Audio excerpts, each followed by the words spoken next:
Bonjour à tous mes frères et sœurs, à tous les amis et à tous mes abonnés. Je vous embrasse tous, soyez tous bénis.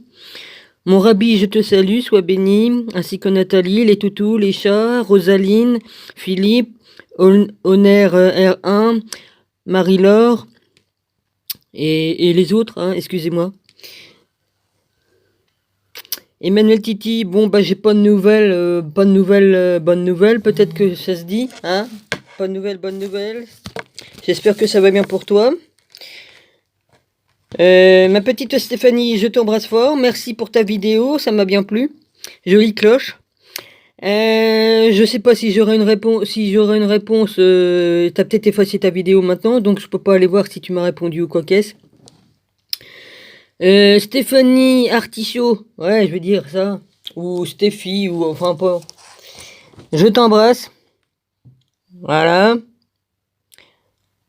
Ouais, c'est bien de dire que tu me tires ton chapeau, mais bon, je vois aucune gloire là-dedans à répondre correctement aux gens.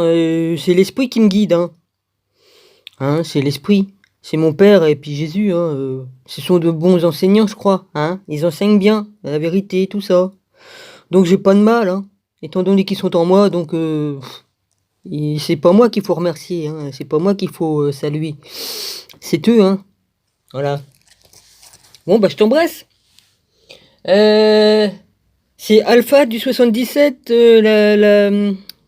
sur ta chaîne que je suis allé. Ouais, bah, je t'avais écrit un discours et puis en arrivant là, je l'ai retiré, puis j'en ai remis un autre. Et puis j'ai été déconnecté et puis bah du coup ça n'a pas été mis. Et puis je suis revenu puis j'ai réécrit quoi, voilà. Mais de toute façon, s'il fallait que je te réécrive ce que j'avais mis, je pense pas que tu me croirais de toute façon. Alors bon bah j'en ai aucune idée ce à quoi tu crois ou quoi qu'est-ce. Donc c'est pas plus mal comme ça. Et puis si mon téléphone s'est déconnecté, c'est pas pour rien. C'est peut-être que bah certaines choses que j'ai pas le droit de dire quoi. Voilà, peut-être bien, oui peut-être. Voilà, parce qu'il y a des révélations et puis tout ça qui me sont faites, ben, ils sont perso. Puis voilà. Je peux partager certaines choses, mais peut-être pas tout quoi. Voilà. Bon bah je t'embrasse le 77, hein. Voilà. Hein, moi c'est le 777. Et c'est, bah, je l'ai à vie celui-là, hein. Dans toutes mes vies, je l'ai eu, hein. Voilà. Eh oui, les nombres sacrés dont tu as parlé, bah oui, oui, oui. Mais bon, c'est un site. Alors j'en étais où, moi, sur les manuscrits de Nag Hammadi. Je peux reprendre un petit peu en arrière, à la page 98. Alors, il ne lui permit que la consommation des nourritures mauvaise de l'autre arbre qui possédait le bien. Bah voilà, ils ne lui permirent pas de manger, et encore moins de l'arbre de la vie, pour qu'il ne soit pas déshonoré, et ainsi bah ça je l'avais lu, il manque un mot, après il manque un mot, par la force mauvaise, qui est appelée le serpent. Mais il est plus rusé que toutes les autres forces mauvaises. Il séduisit l'humain par la réquisition des forces du souvenir et du désir. Ce dernier lui fit transgresser le commandement afin qu'il meure. Bah, il a manipulé leur esprit pour les tromper, puis voilà, hein, le serpent est très malin, bah oui, c'est pas pour rien qu'on l'appelle le malin. Il était quand même d'une grande intelligence, hein, il est toujours d'ailleurs, hein, enfin bon, vas-y, hein. Euh, on va pas retirer ce qu'il a, hein. Ses compétences, il les a bien, hein, ben bon. Ah bah c'est un fourbe, hein. Excuse-moi de te dire que t'es un fourbe, mais bon, c'est de la fourberie, hein, que de de manipuler les gens pour les tromper. C'est exactement pareil que on fait les déchus, hein. Ils nous ont trompés, voilà, ils ont tout manipulé. Bah ce sont tes enfants, hein. Ce sont tes enfants, c'est normal qu'ils sont pareils que toi. Eh oui. Mais je dis des vérités, donc tu ne peux pas m'accuser de quoi que ce soit. Voilà. De toute façon, celui qui n'a pas péché me jette la première pierre, hein? Bon. À bon entendeur, salut, hein? Ouais. Bon. Et ils le chassèrent de toute la jouissance qu'il y a en ce lieu. Et ils le... Oui, bon, voilà. Alors après, il y a le dernier petit paragraphe qui était. Ceci est l'expulsion qui fut firent subir le fait qu'ils l'ont chassé des jouissances des forces de l'imitation et des forces de la ressemblance. Ce qui est une œuvre de la providence afin que l'on constate qu'il n'y a qu'un temps bref jusqu'à ce que l'humain reçoive la jouissance des bonnes choses dans l'éternité. Bah oui, on va retrouver ce qu'on nous a tout pris, quoi. On va être replacé à notre place, à notre juste place. À la place où c'est qu'on aurait dû être depuis toujours. Et puis toute la merde va être retirée. Excusez-moi de dire toute la merde, mais ils ont mis la merde, hein. Ils ont foutu le foutoir. Il a foutu le foutoir, hein. Dans laquelle se trouve le lieu de repos. C'est cela que l'esprit a déterminé et prévu, à savoir que l'humain, face à la connaissance du grand mal, qui est la mort, bah oui, ça nous a donné la mort, qui est l'ignorance complète du tout. Bah ouais, on est obligé de se rappeler, nos mémoires sont obligées de se réouvrir pour se réactiver pour qu'on puisse comprendre tout ce qui se passe et tout ça. Donc comme on s'éveille, ben on reprend nos mémoires de nos vies passées, des connaissances qu'on a eues dans les vies passées, et puis on reprend les connaissances dans cette vie-ci, et puis voilà, hein, tout s'allume, hein, les chakras, tout ça, enfin bref, le cœur s'ouvre, tout, l'esprit, la couronne du Christ, le chakra de la couronne du Christ, la fleur de lotus, là, à 10 000 pétales, enfin je sais plus combien il y en a. Voilà, il y a tout ça qui se réallume, tout ça qui se réouvre, et puis voilà. Et puis on se reconnecte au Père et au Fils, et puis voilà, c'est pas plus compliqué que ça. Bon. S'ils connaissent aussi les autres mots qui en découlent et d'après les convoitises qui dominent en eux et les soucis. Ils reçoivent enfin le bien le plus grand, à savoir la vie éternelle qui réside dans la connaissance parfaite du tout et dans la participation à tout ce qui est bon. La transgression du premier humain fit que la mort accéda à la souveraineté et devint la compagne de tous les humains, pour les tuer conformément à la révélation de sa domination, qui lui est propre, aussi longtemps qu'il lui est donné de dominer, en raison du plan de salut, de l'amour du Père, déjà mentionné. De toute façon, le Père, il savait tout d'avance, hein, dès le début, hein. Voilà, tout se passe tel que ça devait se faire, et puis voilà, c'est pas compliqué. Texte 3, maintenant, je m'en vais sur le texte 3, page 99. C'est là que ça commence, texte 3, puis à la fin de la page 99. 12, la variété des théologies. Ah, puis j'ai encore la pastille qui est devant les chiffres, alors je vois rien. Excusez-moi. 8 minutes 6. 8 minutes 6.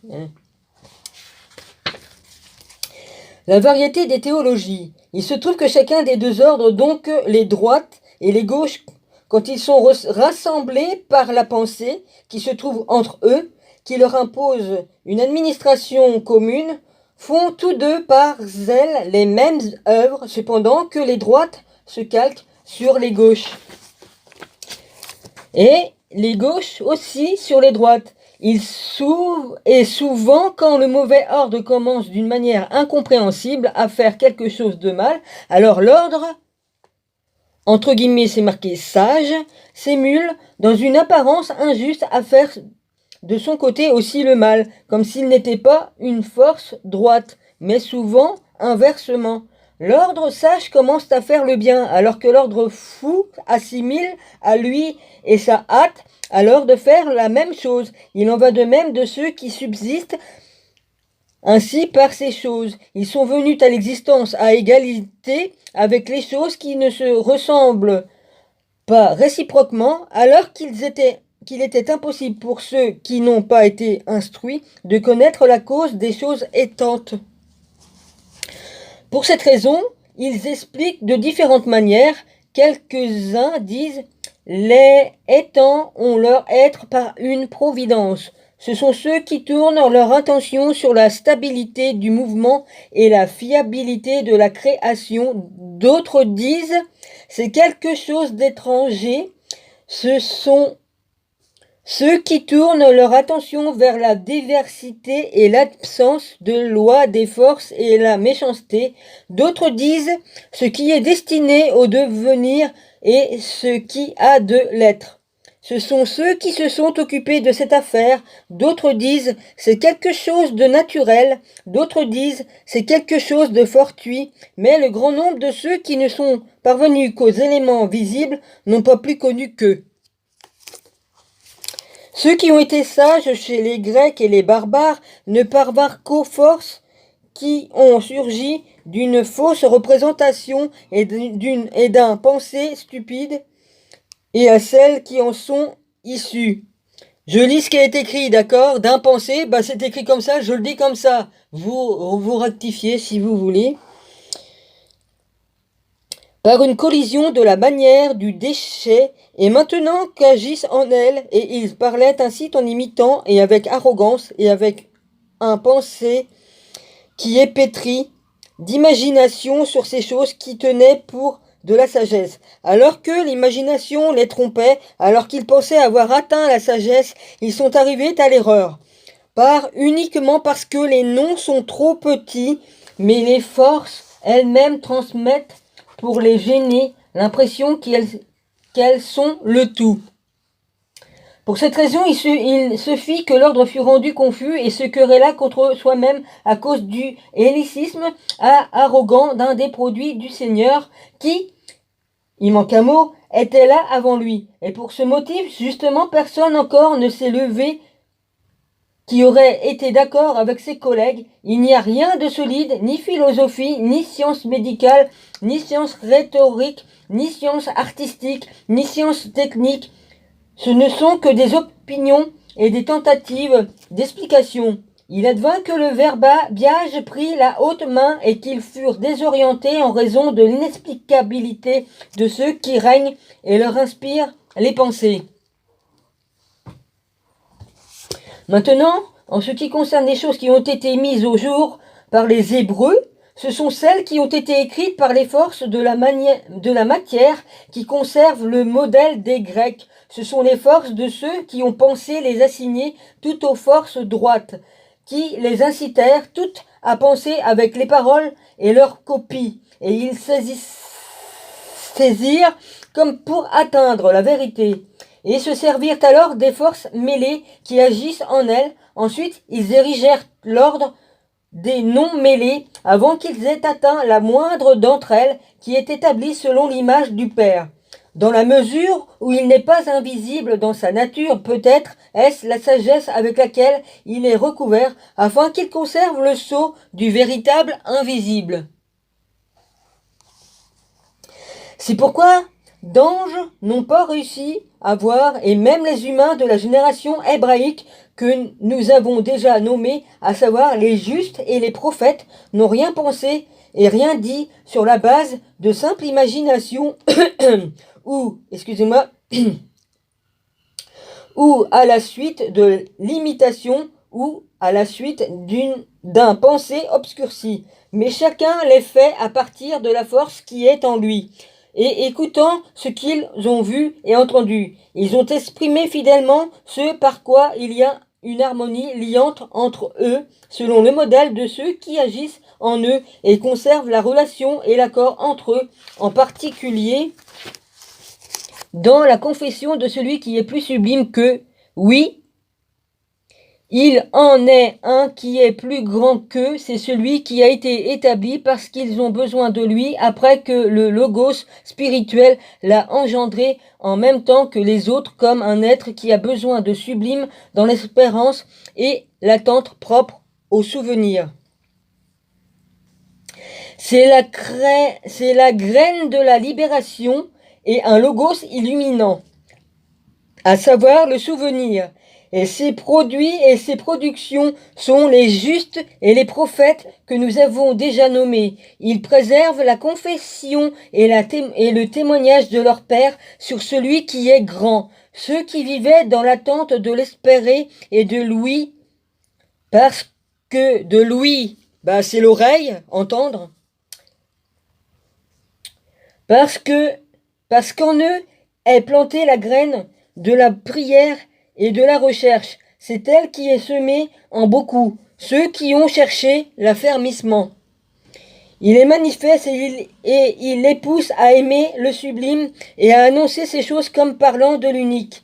Et c'était un unique qui agit en eux quand ils parlent, mais différents sont leurs visages et leurs paroles par suite du grand nombre de ceux qui leur ont transmis la vision et la parole. C'est pourquoi ceux qui ont écouté le dit n'en rejettent rien, mais après avoir reçu ce qui est écrit, ils ne font que l'interpréter différemment. Ils fondèrent de nombreuses hérésies qui persistent jusqu'à aujourd'hui chez les Juifs. Les uns disent « Il est un Dieu » qui s'est annoncé dans les anciennes écritures. Les autres disent « Ils sont nombreux ». Les uns disent « Dieu est quelque chose de simple et il était une essence avec un sens indivise quant à sa nature. » Les autres disent « Ce qu'il fait est lié à la fondation du bien et du mal. » D'autres au niveau disent « Il est le créateur de ce qui est venu au jour. » Mais d'autres encore disent « C'est par ses anges qu'il l'a créé. » Donc beaucoup d'opinions de ce genre, c'est la multiplicité et la polymorphisme des écrits qui leur donnèrent, il manque un mot, les enseignants de la loi. Mais les prophètes eux-mêmes n'ont rien dit qui viennent d'eux. Chacun d'eux a parlé en se basant sur ce qu'ils avaient vu et entendu dans l'annonce du libérateur. C'est ce qu'ils ont annoncé. Le point principal de leur annonce étant ce qu'un a dit sur l'arrivée du libérateur, à savoir l'arrivée consciente. Maintenant que les prophètes parlent de lui comme s'il était arrivé ou comme s'ils parlaient par leur bouche et qu'ils disent que le libérateur va venir et sera clément avec eux qui le connaissaient pas. Tous, ils ne s'harmonisaient d'aucune manière. 16 minutes 58, déjà. Oh punaise. Mais chacun parlait en se basant sur la chose qui lui avait donné la faculté de parler de lui. Du lieu qu'il avait vu. Et du lieu qu'il avait vu. Parce qu'il pensait s'il devait être issu de lui et qu'il viendrait de ce lieu, aucun d'eux ne savait d'où il viendrait ou de qui il serait issu. Mais c'est de cela seulement s'il fut tenu pour digne de parler, à savoir en quoi il devait être mis au monde et en quoi il devrait souffrir. Mais le lieu où le logos qui vint dans la chair préexistait et en quoi il est en toute éternité inengendré et sans douleur. Cela ne leur venait pas à l'esprit. Et c'est là la doctrine à laquelle ils furent habilités pour parler comme suit de sa chair qui devait se révéler. Elle est un produit de tous, mais en tout premier lieu, elle provient du logos spirituel qui est la cause de ce qui est devenu. Celui par lequel le libérateur a reçu sa chair était devenu enceinte de lui. Quand la lumière lui parut, comme la parole avait promis son apparition sous la forme d'une graine, car l'étain est une graine des étangs qui toutefois a été produite en dernier. Ça me parle beaucoup, beaucoup, beaucoup, beaucoup. Ah bah de toute façon, avec toutes les révélations que j'ai eues de mon père et du fils, je peux vous garantir que je comprends beaucoup de choses que d'autres ne comprennent pas, mais le père a voulu que ce soit ainsi. Donc voilà, c'est tout. Ouais, merci papa. Mais c'était temps à propos duquel le Père a disposé pour la révélation du salut devait s'accomplir en lui, c'est-à-dire l'accomplissement de la promesse.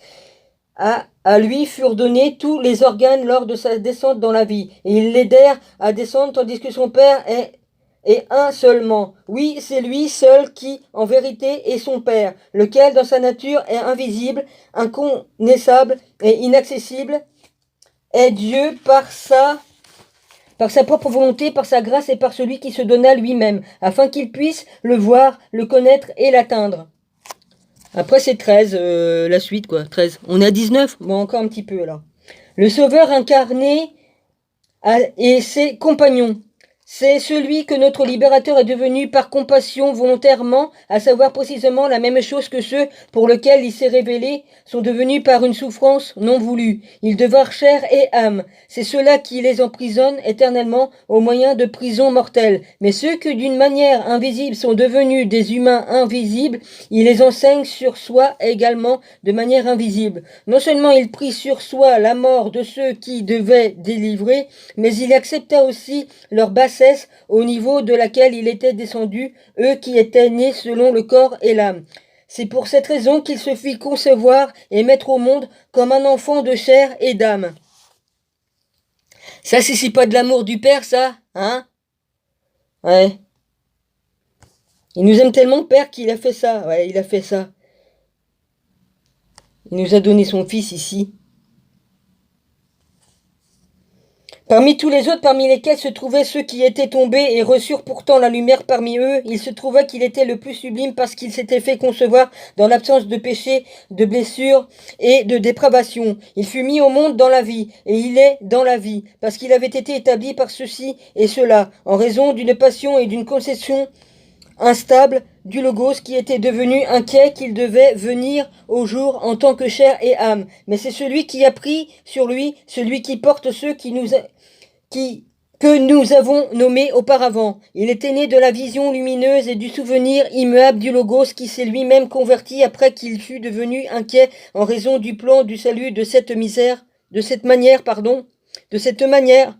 ceux qui sont venus ensemble avec lui pour tâche la consolidation, l'organisation et le jugement du monde ont accepté le corps et l'âme.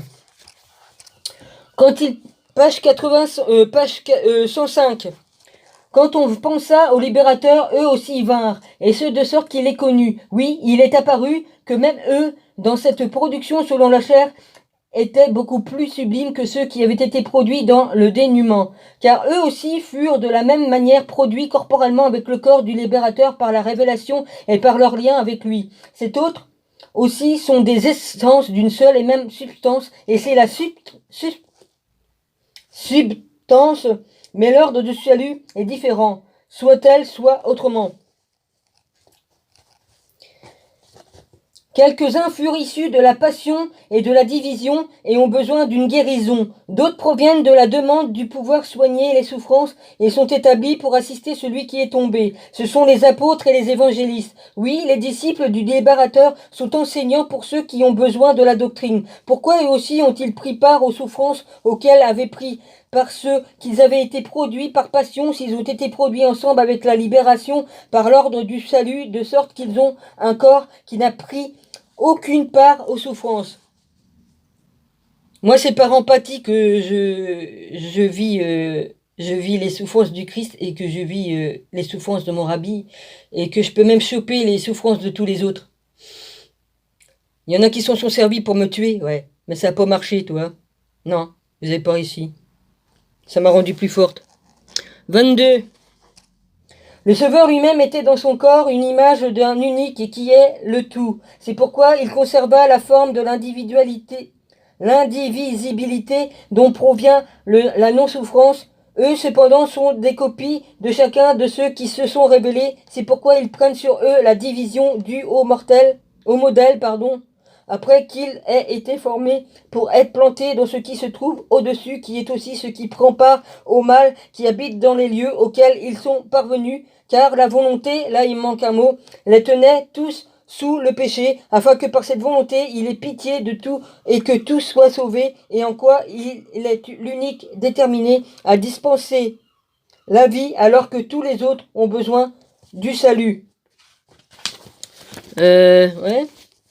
Ainsi, pour les raisons de la grâce, page 106, aussi pour cette raison, la grâce a commencé avec la répartition des dons qui ont été proclamés pour ceux pour lesquels il convient, pour l'amour de Jésus, de les annoncer aux autres. Aussi longtemps que cette graine de la promesse de Jésus-Christ est présente, à la révélation duquel duquel et à sa relation avec nous avons coopéré, la promesse apporta maintenant son instruction avec elle, et pour qu'ils se convertissent au lieu où ils ont leur être depuis le début, dont ils tirent aussi la goutte permettant de se convertir à lui, ce qui est appelé la libération. Oui, c'est la libération de la captivité et l'acquisition de la liberté.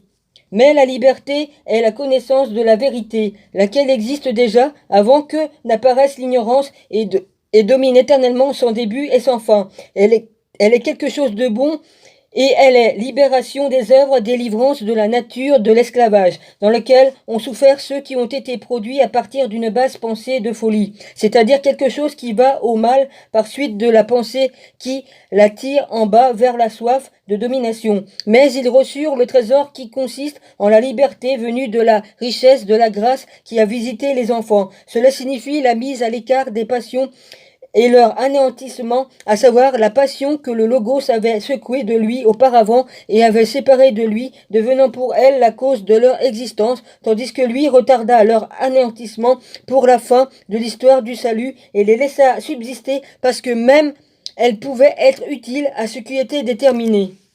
J'ai tout pigé, c'est bon. Bon, je vais m'arrêter ici, puis je reprendrai. Alors, page 106, numéro 14, le petit paragraphe qu'il y a tout en bas. C'est la tripartition de l'humanité. Voilà, je repartirai là-dessus. Je vous embrasse tous, soyez tous bénis. Voilà. Et merci à tous mes abonnés. Les amis, les frères, les sœurs. Et voilà.